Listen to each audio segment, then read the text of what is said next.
What's up, fight fans? Thank you, as always, for coming through. Much appreciated.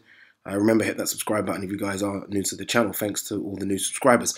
All right, let's talk about a guy that fought over the weekend. Loads of fights over the weekend, wasn't there? I mean, if you're a boxing fan, I think it's fair to say we got treated. Conor Greco. Again, I made a video about that. Not much to take away from that fight.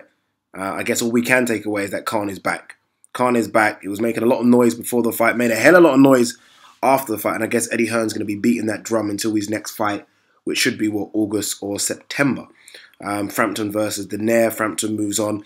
I wouldn't rule out Donaire. I mean, Donaire's talking about possibly retiring. I think Donaire is a great gatekeeper. I think he's good for the sport of boxing. And I still think he will shock a few people that maybe take him lightly, especially these upcoming kids with unbeaten records that maybe think they want to have Donaire on their resume. He will still shock a few kids coming up. I was more interested, though, in the American cards. I can't lie. I wanted to see Charlo. I wanted to see Gervonta Davis. And I wanted to see Adrian Broner versus Jesse Vargas. Broner was the one that I was really intrigued about. I've been very critical of Broner in the last sort of 2 or 3 years. I think he was gifted this full-weight world championship title that he has. I don't think he's beaten anyone to deserve that. But nonetheless, he is a full-weight world champion. He's a former world champion. And he's a big name in American boxing. I mean, he headlined that show. Charlo is on there. Gervonta Davis is on there. He headlined. So he's still a big name. You know, he got paid $1 million for that fight. $1 million. So whatever Broner's doing, he's doing it very, very well. And we'll talk about some of his outside antics in a second. But I wanted to see where Broner was. I've been kind of battling. I've been watching videos and tapes on Broner, and I still don't know if Broner's world level. I don't know if he's an elite boxer. I don't know if this guy is fringe world level. I don't know what he is. And I think it's fair to say now, after that fight against Vargas, and by the way, I had him winning 7 rounds to 5, so I just had him winning that fight. But after that fight, I think it's fair to say that Broner is fringe world level. So if he takes a step up from that, so the next step up after Vargas really is the likes of Garcia, Porter, Spence, Furman, he'll be beaten. There's no two ways about it. He'll get beat. If he stays at this level, right now, he might win, he might maybe lose, but that's his level. And there's no shame in it. There's no shame in his level being fringe world level. It's just that because of the way he talks, because of the swag, because of the full-weight world championship title, we all wanted Broner. I did anyway. I wanted Broner to show to me that he is world elite level and that he can be in the mix with some of the big boys at welterweight. But obviously, he can't do that. Let's not forget as well, he drained Vargas by a few pounds as well. So he tries to get all the advantages. He done the same thing against Porter. And even with those advantages, we still don't see a great Broner. This is a guy that doesn't throw his hands enough, which shocks me. He has a new trainer now in Cunningham, so I thought maybe we might see improvements there. He threw his hands a bit more than we've used to seeing, but again, Broner's level now is clearly world fringe level. So I guess with Broner, they've got to be very, very careful. What they have with Broner is a guy that can clearly sell tickets. TV still likes him, so you don't need to put him up against huge names. You need to put him up against guys that are on his level, so he doesn't get beaten, because you don't want this Broner train to stop.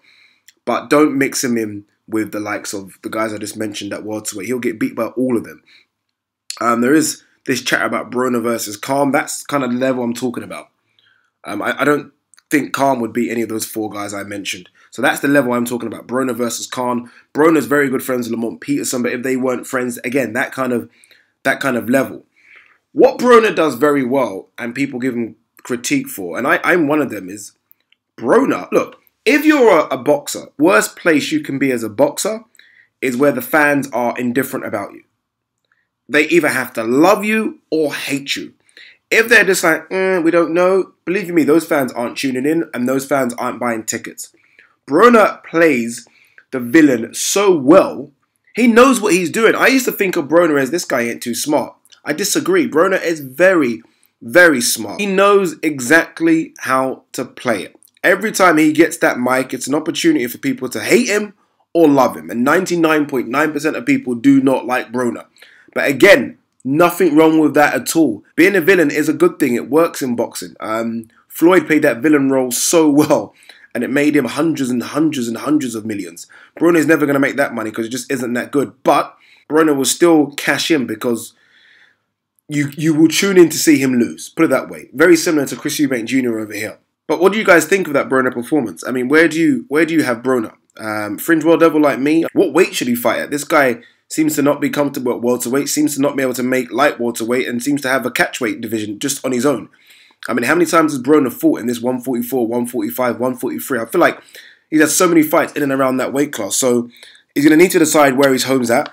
I think if he can make 140, the killers in the 140 division aren't really there no more. Mikey Garcia has obviously decided to vacate and go back down to 135. Crawford disappeared. So there is room for him to make a run at a title at 140. At 147, I think he's dead man walking. So again, like I said, they've got to be very careful. He's got to be very careful in terms of who they put him with. Because all this back and forth he had with sort of Ellaby and Mayweather Promotions and this Steven Espinoza. I mean, all they've got to do is just match him hard against someone. Match him hard against someone that he can't look good against, and maybe that mystique's all done. Maybe people won't buy into him anymore. So if I was Broner, I'd get those people on side, because those people gifted you 4 belts, as far as I'm concerned, in 4 different divisions. So those aren't your enemies. But well done to Broner. I did think he won that fight. They are talking about a rematch. I don't think that needs to happen. I think he just, again, needs to maybe tread carefully in terms of who he fights next, because he clearly isn't the about billions AB that we thought he was. He's just a good boxer. Nothing wrong with that.